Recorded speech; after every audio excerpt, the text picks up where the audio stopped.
Hours before my brother's wedding, a cryptic message warned, "Don't go. Check your husband's garage."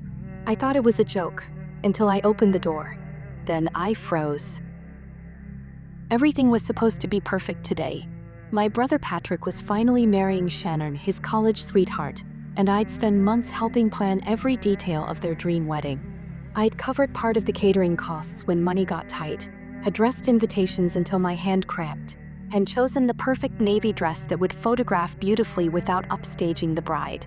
But now I stood frozen in my bathroom, staring at a text message from an unknown number that made my stomach drop to my feet. The words blurred as I read them again. Something about not going to the wedding, about checking my husband's garage, about seeing something before it was too late. The mascara wand trembled in my other hand as I reread the message. Don't go to the wedding. Check your husband's garage. You need to see this before it's too late. My reflection in the bathroom mirror looked pale, uncertain. Nothing like the confident maid of honor I was supposed to be in 3 hours. The excitement I'd felt waking up at dawn had evaporated completely, replaced by a cold dread that settled in my chest like a stone. Before we continue, I want to thank you for joining me in sharing these stories of truth and family protection. If you believe in standing up for those we love, please consider subscribing. It's free and helps us reach more women who need to hear this. Now let's see how this unfolds. I've been so proud of how this day was unfolding. My alarm had gone off at 5:30, but I was already awake, too excited to sleep.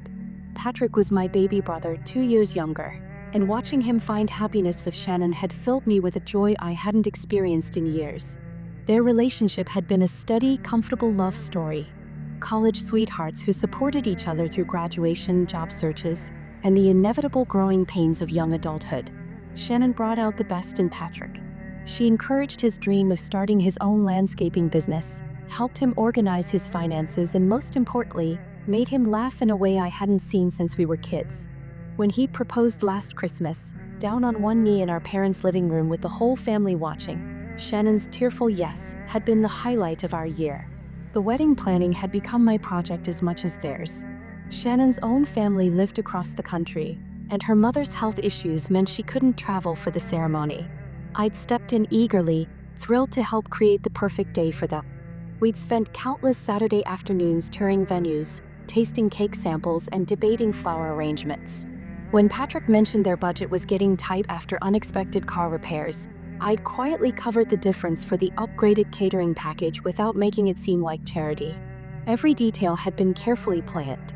The ceremony was scheduled for noon at the historic church where our family had attended services for decades. The reception would be at the community center, decorated with white roses and fairy lights that Shannon had seen on Pinterest. I'd helped her find the perfect dress at a sample sale, and watched her cry happy tears when she tried it on. Patrick had rented a classic black tuxedo that made him look more handsome and grown up than I'd ever seen him.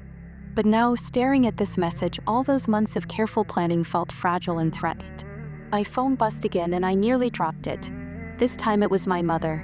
"Jamie, don't forget to pick up the boutonnieres from the florist. Patrick is getting nervous and keeps asking if everything is ready." The normalcy of her text felt surreal against the backdrop of the mysterious warning I'd just received. I tried to focus on my morning routine. Foundation, concealer, powder, each step automatic after years of practice. But my hands shook as I applied blush, and I had to start over twice when I smudged my eyeliner. The woman in the mirror looked like me but felt like a stranger. Her navy dress hung perfectly, her hair fell in soft waves from yesterday's salon appointment. Her jewelry was elegant but understated. She looked like someone ready to celebrate her brother's happiness, not someone whose world might be about to crumble. Scott had left unusually early that morning, around 7:30. His explanation had been vague, something about needing to handle a few things before the ceremony. At the time, I'd assumed he meant picking up his dry cleaning or stopping by the office to check on a project that had been stressing him lately. But now his departure felt loaded with significance I'd missed. Our 8-year marriage had settled into comfortable patterns. Scott worked as an IT consultant, often putting in long hours during system upgrades or when clients faced technical emergencies. I'd grown accustomed to his irregular schedule, the late-night calls, the weekend work sessions. We weren't the passionate newlyweds we'd once been, but we were partners. Comfortable, stable, or so I'd thought. The kiss he'd given me goodbye that morning replayed in my mind differently now. It had been quick, distracted, more like a routine gesture than genuine affection. His coffee had sat untouched on the kitchen counter while he'd paced, checking his phone repeatedly. When I'd asked if everything was okay, he'd given me that forced smile I recognized from stressful work periods and assured me everything was fine. But everything wasn't fine, was it? I set my phone on the bathroom counter and tried to breathe normally. The rational part of my brain insisted this was ridiculous. Some random person was trying to ruin Patrick's wedding day with baseless accusations or cruel pranks. I should delete the message, finish getting ready, and focus on being the supportive sister Patrick needed today. Yet something deeper, more intuitive, whispered that I should pay attention. The garage key was buried in my jewelry box, underneath tangled necklaces and forgotten earrings. Scott had given it to me months ago during one of his organizational phases, insisting I should have access, just in case. I tossed it in with my jewelry and promptly forgotten about it. Now it felt significant, purposeful, like it had been waiting for this moment. Standing in my bedroom, fully dressed for the wedding, I held the small silver key and felt the weight of choice. I could ignore the message, trust in my marriage, and focus on Patrick's happiness. Or I could walk outside to that innocent-looking garage and potentially discover something that would change everything. The clock on my nightstand showed 9:15. The wedding was at noon. I had time to investigate and still make it to the ceremony, assuming I found nothing more alarming than old paint cans and holiday decorations. But as I walked toward my front door, key clutched in my sweating palm, I knew with absolute certainty that I was about to cross a line I could never uncross. The garage door groaned on its hinges as I pushed it open, a familiar sound I'd heard countless times before. Sunlight streamed through the doorway, illuminating dust motes dancing in the air and casting long shadows across the concrete floor. My eyes swept the interior, taking in Scott's old Honda covered with its blue tarp, the metal shelves lined with plastic storage bins, and the familiar clutter of our shared life. For a brief, wonderful moment, relief flooded through me. Everything looked exactly as it should. Paint cans stacked neatly in the corner, our artificial Christmas tree leaning against the far wall, camping gear we hadn't used in 3 years gathering dust on the top shelf. The garage smelled like motor oil, old cardboard, and that particular mustiness of stored belongings. Completely normal, completely innocent. I almost laughed at myself. Here I was, dressed for my brother's wedding, standing in our garage because of some random text message from a stranger. The paranoia felt ridiculous now, embarrassing. I could already imagine how I'd tell Scott about this later, how we'd shake our heads at the cruel prank someone had played on such an important day. But as I turned to leave, something caught my eye that didn't belong. Tucked behind a stack of paint cans, partially concealed by what looked like an old beach towel, was a small wooden chest I'd never seen before. The chest itself wasn't particularly remarkable. Maybe the size of a shoebox, made of dark wood with simple brass hinges. But its placement was deliberate, hidden, like someone had tried to conceal it quickly. My heart began racing again as I approached it. The beach towel draped over it was faded blue and white stripes, and I didn't recognize it either. With trembling fingers, I pulled the towel away and stared at the chest. It felt foreign in our space, an intruder among our familiar belongings. The lid opened easily, revealing contents that made my breath catch in my throat. Nestled inside were women's belongings that definitely weren't mine. A delicate silver bracelet with tiny charms, a heart, a star, something that might have been an initial. I'd seen it before but couldn't place where. Matching earrings caught the morning light, their small diamonds sparkling against the dark wood interior. There was a small bottle of expensive perfume, the kind I'd always considered too pricey for everyday wear. The brand was familiar from department store displays, elegant and sophisticated. Beneath the perfume was a silk scarf in soft pastels, still smelling faintly of that expensive fragrance. Each item felt like a puzzle piece, and I had the sinking feeling I knew what picture they were forming. My hands shook as I moved things aside, searching deeper into the chest with a horrible fascination. That's when I found the photographs. The first one I pulled out made my blood turn to ice. Scott's face smiled back at me, but he wasn't alone. His arms were wrapped around a woman with blonde hair and a radiant smile. Shannon, my brother's fiancée, my future sister-in-law, the woman who was supposed to walk down the aisle in 3 hours. They weren't just standing together for a friendly photo. This was intimate, romantic. Scott's hand rested on Shannon's waist in a way that spoke of familiarity, of ownership. Her head tilted toward his shoulder with complete comfort and trust. They looked happy, devastatingly, completely happy. With growing horror, I flipped through more photographs. Dozens of them, scattered throughout the chest like guilty secrets demanding to be discovered. Shannon laughing as Scott spun her around on a beach I didn't recognize. Definitely not anywhere we'd vacation together. The two of them sharing an ice cream cone. Shannon playfully stealing a bite while Scott grinned at her with pure adoration. The photos span different seasons. Here was Shannon in a summer dress, Scott's arm around her shoulders as they posed in front of what looked like a mountain vista. There she was again in a cozy sweater, leaves falling around them in an autumn park. Winter photos showed them bundled up together, faces flushed from cold and laughter. This wasn't a momentary lapse in judgment. This wasn't a drunken mistake at some party. This was a relationship sustained and secret, playing out parallel to both their official lives. My vision blurred as the full scope of the betrayal hit me. How long had this been going on? How many times had Shannon sat at our dinner table planning wedding details with me, all while carrying on with my husband? How many nights had Scott come home late, claiming work emergencies when he'd actually been with her? Beneath the photographs, I found something even worse. Printed copies of text message conversations. The paper was slightly warm from being pressed against the wood, and I recognized Scott's phone number immediately. The messages were recent, some from just yesterday. Shannon, I can't wait much longer, Scott. Pretending with Patrick is killing me. Scott, after the wedding we'll figure it out. Just a few more hours, eh? Shannon, I love you. Not him. This marriage is just necessary, I get. Scott, once you're legally his wife, we can plan our real future together. The words swam before my eyes as their meaning sank in. Shannon wasn't just cheating on Patrick. She was using him. The wedding wasn't a celebration of love. It was a calculated business transaction.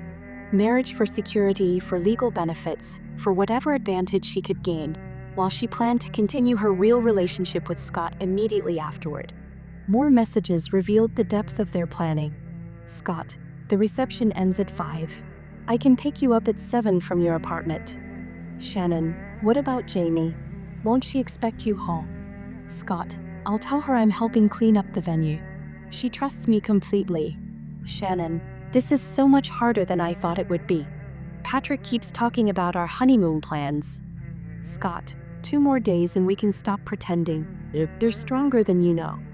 I sat back on my heels, the printed messages scattered around me like evidence of a crime. Because that's what this was, a crime against Patrick, against me, against the very concept of family and trust and love. The garage suddenly felt suffocating. The innocent storage space had become a vault of secrets, a hiding place for the evidence of the most devastating betrayal I could imagine. My husband and my brother's fiancé weren't just having an affair. They were actively conspiring to destroy Patrick's life while using him for Shannon's benefit. The clock on my phone showed 9:45.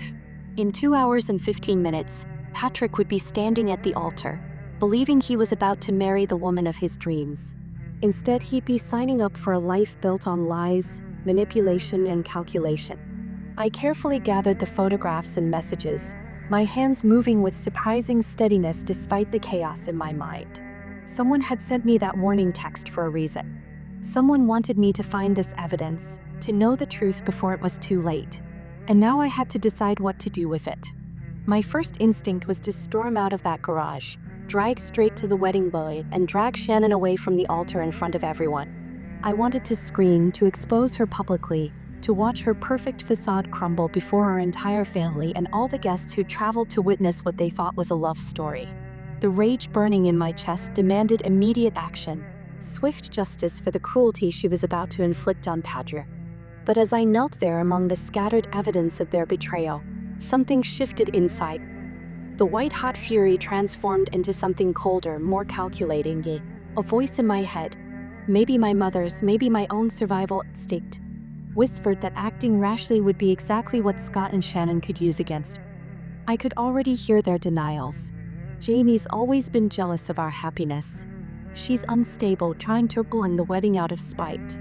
Those photos are old, taken out of context. She fabricated the text messages because she can't stand seeing Patrick succeed where her own marriage is failing. They could gaslight Patrick into believing I was the problem, the jealous sister who couldn't bear to see him happy. Without careful handling, I might end up being the villain in this story while they painted themselves as victims of my alleged mental breakdown. But Patrick's future hung in the balance, and I wouldn't let my emotions jeopardize his chance to escape this trap. I needed to be smarter than my pain, more strategic than my rage. My hands had stopped shaking as this realization settled over me. I pulled out my phone and began methodically photographing everything. Each picture of Scott and Shannon together felt like gathering ammunition for a war I'd never wanted to fight, but one I was now determined to wear. The camera clicked softly as I captured every angle of their intimate moments. Scott spinning Shannon on that unknown beach, their faces pressed together in what looked like a restaurant booth. Shannon wearing the silver bracelet while Scott's arm encircled her waist. Each image was a nail in the coffin of their deception. I photographed the text message printouts, making sure the phone numbers were clearly visible. Scott's contact information at the top of each conversation thread would be impossible to deny. The dates and timestamps showed this wasn't ancient history. These messages were from yesterday, from this week, from throughout the months Patrick and Shannon had been planning their wedding. The personal items required more careful documentation. I arranged the bracelet, earrings, and perfume bottle for clear photos, then captured close-ups that would show details impossible to fake. The scarf still held traces of Shannon's perfume, and I photographed the designer label that would be easily recognizable to anyone who knew her shopping habits. Working with clinical precision helped keep the emotional tsunami at bay. This wasn't just about my marriage anymore. This was about protecting Patrick from a woman who viewed him as nothing more than a convenient stepping stone to her real life with my husband. When every piece of evidence was thoroughly documented, I faced the challenging task of returning everything exactly as I'd found it. The wooden chest had to be positioned at precisely the right angle behind the paint cans. The beach towel needed to drape naturally over it, concealing the chest without looking deliberately arranged. Each item went back in its exact location within the chest. The photographs scattered just as they'd been, some face up, others tucked beneath personal belongings. The printed messages folded and placed beneath the photos in the same order I discovered them. Even the perfume bottle's position mattered, tilted slightly to the left, just as Scott had left it. This level of deception felt foreign to everything I'd been raised to believe about honesty and directness. But the stakes were too high for moral purism. If Scott and Shannon discovered their secret was compromised before I could protect Patrick, they might accelerate their timeline, pressure him into a quick courthouse ceremony, or simply disappear together and leave him wondering what went wrong. The element of surprise was Patrick's only advantage now. I pulled the garage door closed and locked it, my movements careful and deliberate. No trace of my presence could remain. To Scott, this had to seem like just another ordinary morning, another step toward the elaborate charade he and Shannon were orchestrating. Walking back toward my house, I caught my reflection in my car's side mirror. Somehow, I looked exactly the same as I had an hour ago. Same navy dress, same carefully styled hair, same wedding-appropriate makeup. But behind my eyes lurked knowledge that changed everything. Evidence that would either save Patrick or destroy our entire family, depending on how skillfully I handled the next few hours. The drive to my parents' house felt surreal. Every familiar street, every routine turn seemed loaded with new significance. I passed the coffee shop where Patrick and Shannon had their first date, the park where they'd gotten engaged, the bridal shop where I'd helped Shannon find her dress. All of it had been built on lies, and I was the only one who knew. My phone buzzed with a text from my mother.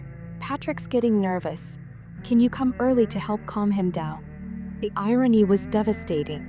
She wanted me to reassure Patrick about his future with Shannon, not knowing I was driving toward him with evidence that would shatter that future completely. At red lights, I gripped the steering wheel and practiced staying. Patrick would need me to be strong, rational, supportive, not the emotional wreck I felt like inside. The evidence in my phone was like carrying fire, burning with the potential to either save or destroy the brother I loved more than anyone in the world. Each mile brought me closer to the most difficult conversation of my life, but also closer to preventing the most devastating mistake Patrick could ever make. I pulled into my parents' driveway and sat for a moment, gathering courage. Through the upstairs window, I could see Patrick moving around his childhood bedroom, probably adjusting his tie or checking his appearance one final time. He looked so happy, so ready for his new life, completely unaware that the woman he was about to marry had never loved him at all. Taking a deep breath, I walked toward the front door, knowing that once I stepped inside and spoke the truth, neither Patrick nor I would ever be the same again. The front door opened before I could knock. My mother appeared, beaming with excitement, her face glowing with the joy only a mother feels on her child's wedding day. Damie. Perfect timing. Patrick's upstairs getting ready, but he's been pacing for the last hour. I think he needs his big sister to calm his nerves. If only she knew the kind of nerves I was about to give him. I climbed the familiar stairs, each step feeling heavier than the last. The hallway was lined with family photos, Patrick and Nia's children, school pictures, graduation shots, moments of happiness that now felt like they belonged to a different lifetime. I paused outside his bedroom door, gathering courage for what came next. I knocked softly and heard his voice call out, "Coming." Patrick stood in front of his childhood mirror, adjusting his tie with the same nervous energy he'd shown before school presentations and job interviews. He looked handsome in his rented tuxedo, more grown up than I'd ever seen him. His face lit up when he saw me. "Damie, thank goodness you're here. I can't get this tie right and Mom keeps crying every time she looks at me. I think I might actually throw up before we get to the church." The happiness in his voice was like a knife to my heart. I closed the door behind me and leaned against it, trying to find words for the impossible conversation ahead.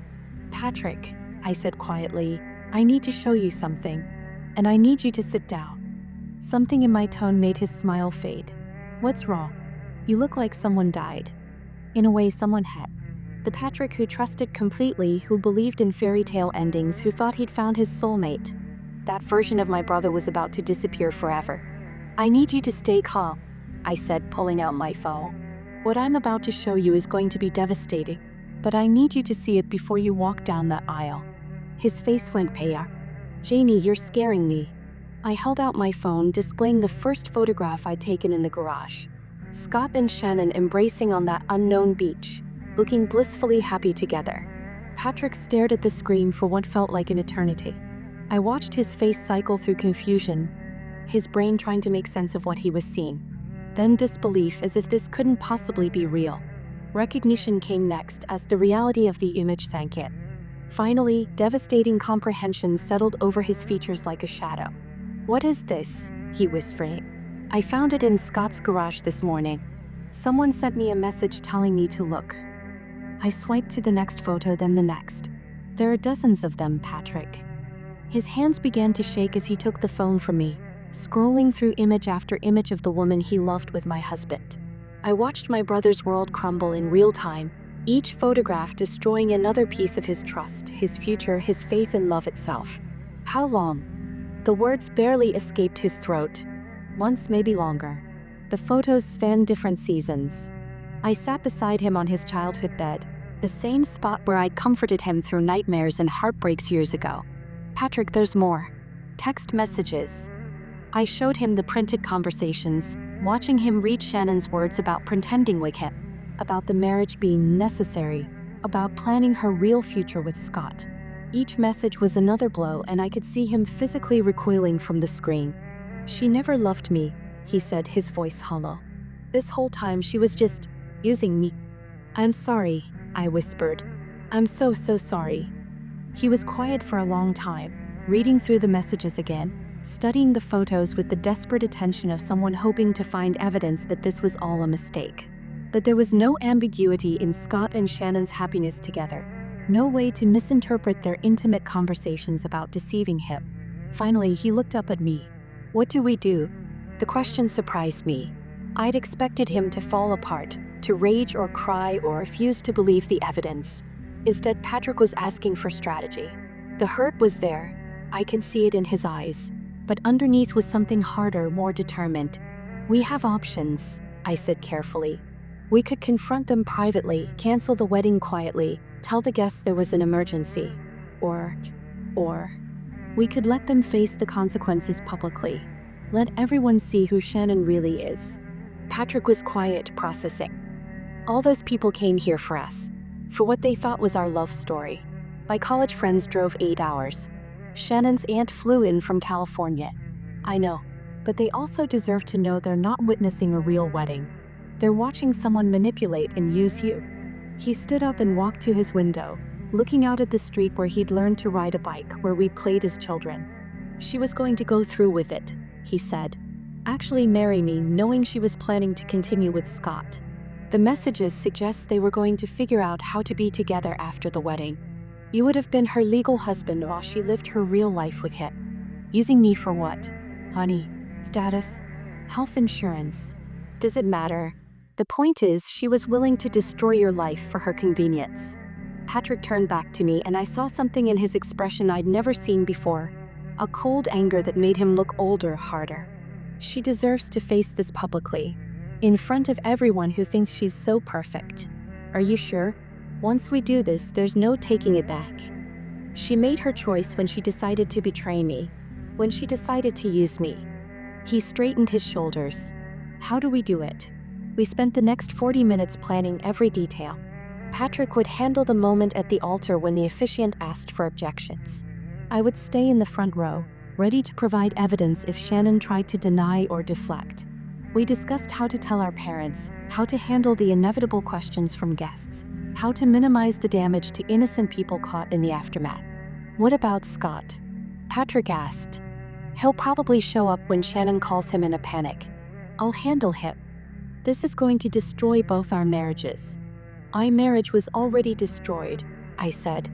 I just didn't know it yet. As we prepared to leave for the venue, something strange happened.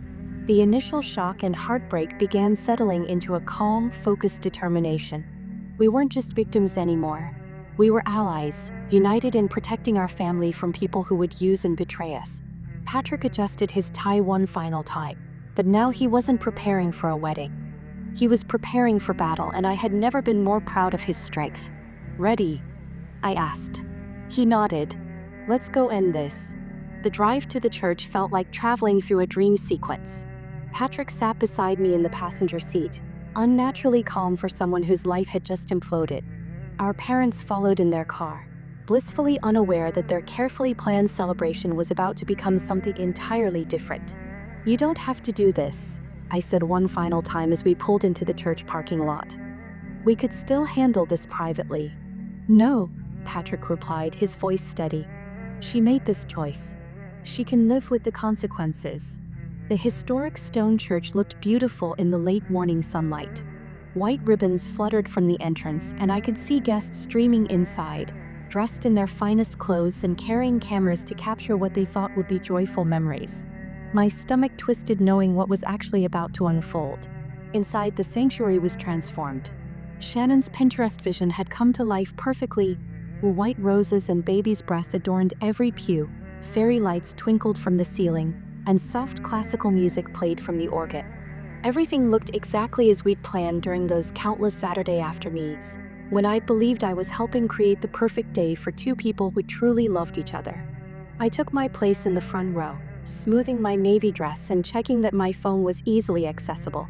Around me, our extended family chatted excitedly. Patrick's college friends filled several rows, some traveling from across the country for this moment. Shannon's side was smaller but no less enthusiastic. Her aunt from California, a few childhood friends, co-workers from the marketing firm where she'd worked before quitting to focus on wedding planning. The processional began and my heart started racing.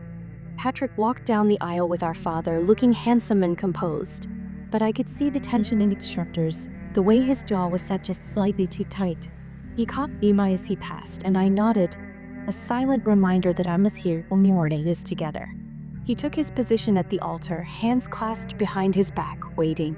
The officiant, Pastor Williams, who had baptized both Patrick and me, smiled warmly at the gathered crowd. He had no idea he was about to witness something unprecedented in his 40 years of performing wedding ceremonies. Then the wedding march began and Shannon appeared at the back of the church. She looked absolutely radiant. Her dress, the one I'd helped her find at that sample sale, fit perfectly, cascading around her in layers of silk and lace. Her veil trailed behind her like something from a fairy tale. She never looked more beautiful, more divine-like, more convincing in the role she was playing. The contrast between her apparent joy and her ugly truth I carry on stability. Here was a woman walking toward her victims, about to promise him love and fidelity while planning to betray him in the hours of saying, I do. The audacity of it took my breath away. Shannon's eyes were locked on Patrick as she walked down the aisle, her smile never wavering. She looked like every bride should look, happy, nervous, glowing with love. But I knew now it was all performance, carefully constructed to serve her purposes. She reached the altar and took Patrick's hands, still smiling. Pastor Williams began the ceremony with his usual warm words about love, commitment, and the sanctity of marriage. The irony was so thick I could barely breathe. We are gathered here today to witness the union of Patrick and Shannon in holy matrimony, Pastor Williams continued.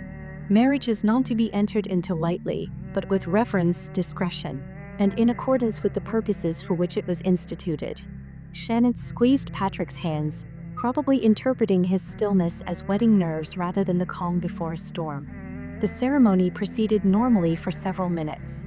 Readings about love from Corinthians, Pastor Williams speaking about the commitment they were making to each other, traditional words that now felt like mockery given what I knew about Shannon's real intentions. Then came the moment we'd been waiting for. If any person present knows of any lawful impediment why these two may not be joined together in holy matrimony, let them speak now or forever hold their peace. The church fell into that traditional moment of silence, guests probably expecting the usual pause before the ceremony continued. Instead, Patrick's voice rang out clear and strong. I do. The audible gasp that swept through the congregation was immediate and overwhelming. Heads turned, voices murmured, and I felt the entire atmosphere of the church shift from celebration to confusion to growing tension. Shannon's face went white, then flushed deep red as panic replaced her bridal glow. What are you doing? She hissed, trying to maintain her smile for the guests while her eyes showed pure terror. I'm objecting to marrying someone who's been having an affair with my sister's husband, Patrick said, loudly enough for everyone to hear. The silence that followed was deafening. 300 guests sat frozen, trying to process what they just heard. Pastor Williams looked completely bewildered, clearly having never encountered anything like this in his decades of performing ceremonies. Shannon's composure began cracking visibly. That's not, Patrick, you don't understand. I understand perfectly, Patrick replied, his voice calm but carrying through the church's acoustics. I have photographs, Shannon. Text messages. Everything. I watched from the front row as Shannon's perfect facade started crumbling. Her desperate eyes swept the crowd, landing on me with a look of pure hatred. This is Jamie's doing, she declared, her voice getting shrill. She's always been jealous that I was joining the family. She fabricated this. But Patrick was ready. He pulled out his phone, holding up one of the photos for Shannon to see. Did Jamie fabricate you kissing Scott on a beach in Mexico? Did she fake these text messages about your real future together? Shannon's final attempts at denial became increasingly desperate. Fine. Yes, we had feelings for each other, but I chose you. I'm here, aren't I? I was going to be faithful. The messages are from yesterday, Shannon, Patrick said quietly, but his words carried to every corner of the church. You were planning to continue this after today. That's when Shannon's facade shattered completely. The beautiful, composed bride disappeared, replaced by someone ugly and desperate. She screamed at Patrick, at me, at the guests who sat in stunned silence watching her meltdown. Finally, she ripped off her veil, threw it at Patrick's feet, and stormed down the aisle in her wedding dress, the train trailing behind her like the remnants of broken promises. The church erupted in chaos as she pushed through the doors, leaving 300 people and one devastated crew to make sense of what they just witnessed. The church had emptied slowly after Shannon's dramatic exit, guests filing out in stunned clusters, whispering among themselves about what they just witnessed. Some approached Patrick with awkward condolences, others simply left without knowing what to say. The fairy lights that had seemed so magical an hour earlier now illuminated an empty sanctuary that felt more like a crime scene than a wedding venue. I was helping Patrick remove the boutonnieres from his tuxedo jacket when my phone rang. Scott's name appeared on the screen and my stomach clenched. Jamie, what the hell is going on? Shannon just called me crying, saying the wedding was canceled.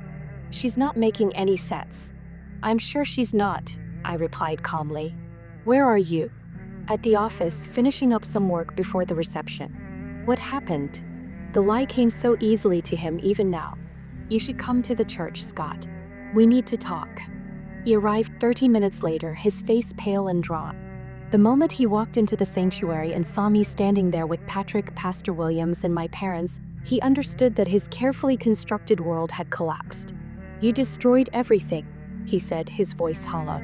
"No," I replied, surprised by how steady I sounded. "You did that when you decided to have an affair with my brother's fiancée. You did that when you helped her plan to use Patrick for her own benefit while she continued her real relationship with you." Scott's attempts at justification were pathetic. He claimed I'd misunderstood the situation, that the photos were old, that he and Shannon had ended days months ago. But his guilt was written across every feature of his face, and each lie only made him look more desperate. "Those text messages were from yesterday, Scott," I said, pulling out my phone to show him his own words. "You were planning to pick her up from her apartment after the reception." He crumbled then, admitting to the affair but trying to paint it as mutual attraction that had gotten out of hand. He never once apologized for the pain he'd caused Patrick, never acknowledged the cruelty of their deception. Instead, he focused on his own wounded feelings as if he were the victim in this situation. By evening, he was gone. He packed whatever fit in his car and left, muttering about finding a hotel until he could make permanent arrangements. I watched from the window as he drove away, feeling nothing but relief that I'd never have to pretend to trust him again. The weeks that followed were a blur of legal paperwork and emotional processing. Each document I signed in my lawyer's office felt like reclaiming a piece of my life that had been stolen.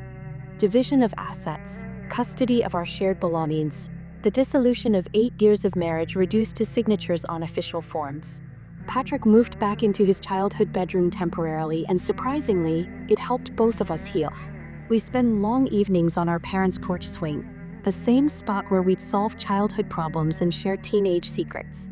He was heartbroken but grateful, struggling with trust issues but relieved to have escaped Shannon's manipulation before it was too late. "I don't know how I'll ever trust anyone again," he admitted one evening as we watched fireflies dance in the gathering dusk. "You will," I assured him. "Not everyone is like Shannon. You'll learn to recognize the signs, to trust your instincts. This experience will make you stronger or discerning." "How are you so calm about all this? Your marriage is over too." I considered his question carefully, because I realize now that my marriage was already over. I just didn't know it. Scott had checked out emotionally long before Shannon came along. At least now I can start building something real instead of living in a fantasy. Our family rallied around us in ways that surprised me. Aunts and uncles called to offer support. Cousins reached out with words of encouragement. Most surprisingly, several family members admitted they'd had suspicions about Shannon but hadn't known how to voice their concerns. "She always seemed too good to be true," my mother professed. "Too eager to please, too perfect in every conversation." But I thought I was just being an overprotective mother-in-law. My father was more direct. Something about her never sat right with me. She was always performing, never just being herself. The empty spaces in my house where Scott's belongings had been didn't feel lonely. They felt like possibilities. I turned his home office back into the art studio I'd given up years earlier, setting up an easel near the window where the morning light was fast. The first painting I completed was abstract, swirls of deep blues and bright golds that somehow captured both the pain and the liberation I felt. Quiet evenings that had once felt suffocating now felt peaceful. I rediscovered books I'd neglected, tried recipes I'd always wanted to attempt, reconnected with friends I'd lost touch with during my marriage. The independence that had been forced upon me gradually became a choice, a preference for authentic solitude over comfortable deception. The poetic justice of how things unfolded became clear within weeks. Shannon and Scott's relationship, built on secrecy and the thrill of betrayal, couldn't survive in the harsh light of exposure. Without the excitement of deception and the promise of having everything they wanted, their connection crumbled quickly. Shannon left town within a month, according to mutual acquaintances who reported she'd taken a job in another state. Scott moved across the country for what he claimed was a career opportunity, but I suspected he was running from the shame of having his true character revealed to everyone who mattered. They both simply disappeared from our lives, leaving behind only the valuable lesson of what happens when people choose manipulation over authenticity, deception over truth. My revenge hadn't been explosive or dramatic. It hadn't involved elaborate schemes or public humiliation beyond what they brought upon themselves. It had been something far more powerful. Truth delivered at exactly the right moment to protect the person I loved most. The greatest victory wasn't in destroying my enemies, but in saving Patrick from a lifetime of lies and saving myself from the prison of other people's deceptions. Sometimes the most profound justice comes not from punishment, but from liberation. The freedom to build authentic lives on foundations of truth rather than comfortable illusions. As I sat in my reclaimed art studio painting my new reality, I realized I'd never been more grateful for a cryptic text message that had arrived just in time to change everything. If this story of family protection and truth had you on the edge of your seat, hit that like button right now. My favorite part was when Patrick objected at the altar, exposing Shannon's lies in front of everyone. What was your favorite moment? Drop it in the comments below. Don't miss more thrilling stories like this. Subscribe and hit that notification bell so you never miss an upload.